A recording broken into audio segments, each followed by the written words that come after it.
जय सीताराम। मैं महामंडलेश्वर मनोहर दास, चिंतारण काले हनुमान मंदिर, प्रजापति विहार कॉलोनी, पटेल मार्ग के सामने, न्यू सांगन रोड, मानसरोवर, जयपुर, राजस्थान में स्थित है। ये अपने आप एक बड़ा अद्भुत मंदिर है और हम लोग यहाँ सेवा पूजा करते रहते हैं। अचानक 4 मई को सुबह मेरा स्वास्थ्य खराब हो गया। अचानक 4-4:30 बजे मैं मेरे बच्चे को बुला करके हम लोग वहाँ से निकले और एक हॉस्पिटल पहुँचे। वहाँ हॉस्पिटल में कुछ सुविधाएं बढ़िया नहीं थी।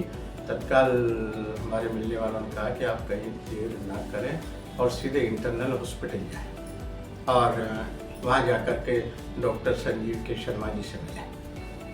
भगवान की ऐसी कृपा रही, यहाँ हॉस्पिटल में फ़ोन किया, तत्काल प्रभाव से आपने यहाँ से आईसीयू की गाड़ी भेजी और उसमें मैं लेट करके अनकॉन्शियस था। मुझको बड़ी सुविधा के साथ में बड़े तरीके से लेकर के आए यहाँ और डॉक्टर साहब रविवार होने के बावजूद भी स्वयं पधारे और आकर के मुझको देखा। मेरी स्थितियाँ बड़ी नाजुक थी। भगवान के भरोसे ही मेरा ये शरीर था, भगवान के भरोसे मेरा श्वास चल रहा था, मुझको कोई पता नहीं था। तत्काल आपने वेंटिलेटर पे लिया। वेंटिलेटर पे मुझको 3 दिन रखा और 3 दिन तक आपने जो मेरे साथ व्यवहार किया, मेरे साथ जो ट्रीटमेंट किया, मुझको कोई पता नहीं था। लेकिन भगवान की कृपा से, आपके मेहनत से, आपकी पूरी टीम ने मुझको संभाल के रखा और 3 दिन के बाद में मेरे को वेंटिलेटर से हटाया, ट्रीटमेंट किया। फिर उसके बाद में डॉक्टर साहब ने एक स्टेंट डाला। फिर कहा कि पंडित जी, आपका शरीर बहुत अस्वस्थ है, उम्र भी है और थोड़ा इंतजार करें, 1 दिन का इंतजार करें। रेस्ट किया। रेस्ट के बाद में फिर आपने एक स्टेंट और डाला। डालने के बाद में मुझको आईसीयू में रखा। मैं तो ये समझता हूँ कि डॉक्टर साहब धैर्यवान भी हैं, विश्वास पात्र भी हैं और आपके हाथ में यश भी है।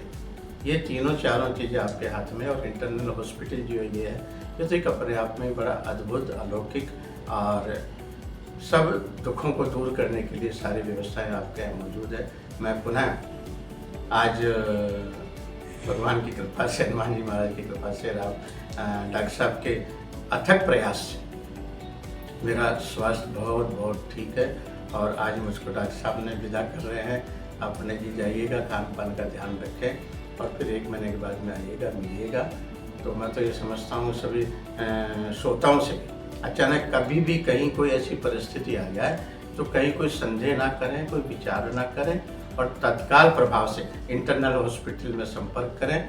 और हमारे डॉक्टर साहब जो है ना, ये तो आप हम सब जानते हैं कितने अच्छे हैं और कितने समझदार हैं। इनका सहयोग लेकर के अपने जीवन को स्वस्थ बनाएं।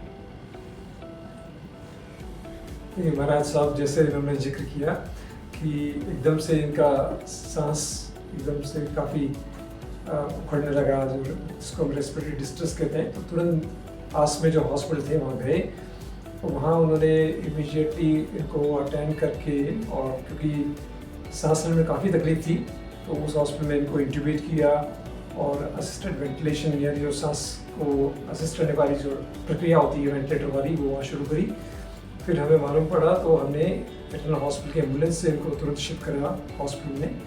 और लंग्स में कंजेशन भी काफ़ी था, थोड़ा इन्फेक्शन भी था, और जब इन्फेक्शन भी हो तो इन्फेक्शन को एंटीबायोटिक के द्वारा पहले ट्रीट किया जाता है और लंग्स में जो कंजेशन है उसको भी हम दवाओं के द्वारा क्लियर करते हैं। जब कंजेशन कम हुआ, हार्ट पे लोड कम हुआ, हार्ट की रिकवरी अच्छी हुई और जब अपना खुद का जो लंग्स की जो कंडीशन इस टाइप हुई कि हम इनको वेंटिलेटर से ग्रेजुअली वीन ऑफ कर सकें। वेंटिलेटर को वीन करने के बाद में इनका ग्रेजुअली इम्प्रूवमेंट काफ़ी अच्छा रहा और फिर जाकर के हमें जो हार्ट की पंपिंग कमज़ोर हुई थी, क्योंकि इनको लॉन्ग स्टैंडिंग डायबिटीज़ भी रही हुई है और काफ़ी समय से उस डायबिटीज़ का असर हार्ट पे था, हार्ट की नसों पे भी था। स्टेबलाइज करने के बाद में एंजियोग्राफी की, उसमें इनकी नसों में क्रिटिकल ब्लॉकेज थे मल्टीपल प्लेसेस पे। तो सबसे पहले जिस नस के द्वारा इनको रिसेंट अटैक हुआ था उसको क्लियर किया, उसमें भी मल्टीपल ब्लॉकेज थे, 2 स्टेंट्स के साथ में उसको इमेजिंग गाइडेंस उसको क्लियर किया। और उसके बाद में 1 दिन के गैप पे ही दूसरी मेन जो एलईडी कहते हैं उसको भी लॉन्ग ब्लॉकेज उसको भी क्लियर किया। एंजियोप्लास्टी के बाद में इनकी रिकवरी बहुत अच्छी है और हार्ट काफ़ी हद तक स्टेबल हो चुका है और ये मोबिलाइज भी हुए हैं, इंडिपेंडेंटली वॉक करना शुरू कर दिया है और काफ़ी अच्छा महसूस कर रहे हैं। और अभी इनको बिल्कुल स्वस्थ होकर खुश होते हुए इनको जाते दिखना एक बड़ी अच्छी ट्रीट है हमारे लिए और हम इनके स्वस्थ जीवन की और दीर्घायु की कामना करते हैं। धन्यवाद।